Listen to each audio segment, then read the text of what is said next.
আসসালামু আলাইকুম বন্ধুরা, কেমন আছেন আপনারা সবাই? আশা করি আপনারা সবাই ভালো আছেন, আমিও ভালো আছি।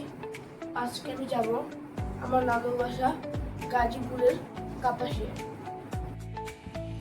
আমরা খুব ভোরে ফজরের নামাজ পড়ে রওনা হয়েছি, কারণ বেলা বাড়লে যানজটও বেড়ে যায় এবং এর সাথে রোদের তীব্রতাও বেড়ে যায়। ভোরের আবহাওয়াটা খুব সুন্দর, রাস্তাটা ফাঁকা, গাড়ি খুব দ্রুত চলছে।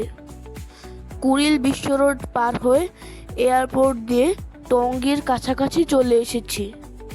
টঙ্গীর তুরাগ নদীর তীরে বিশ্ব ইজতেমা অনুষ্ঠিত হয়। সারা বিশ্ব থেকে প্রায় 25 থেকে 30 লক্ষ মানুষ বিশ্ব ইজতেমায় অংশগ্রহণ করেন।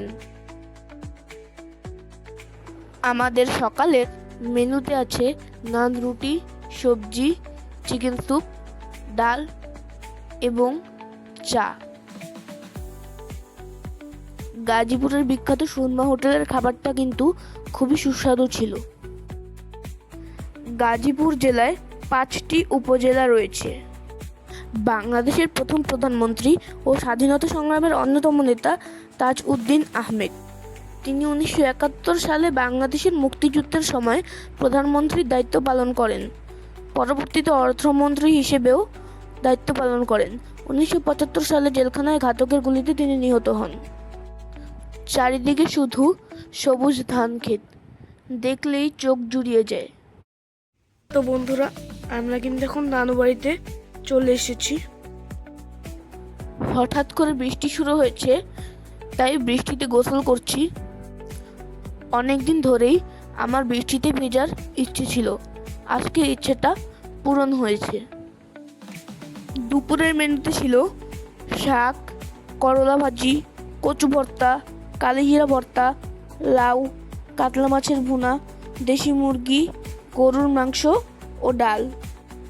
সব সময় মামি খুব মজা করে রান্না করে, আমরা খুব মজা করে খাচ্ছি। আমরা বিকেলবেলা ব্রহ্মপুত্র নদের পাশে ঘুরতে এসেছি। নদীর পাশে আবহাওয়া খুব ঠান্ডা।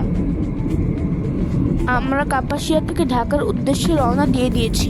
আমার ব্লগটি আপনাদের ভালো লেগে থাকলে লাইক, কমেন্ট এবং সাবস্ক্রাইব করে উৎসাহিত করবেন। আল্লাহ হাফেজ।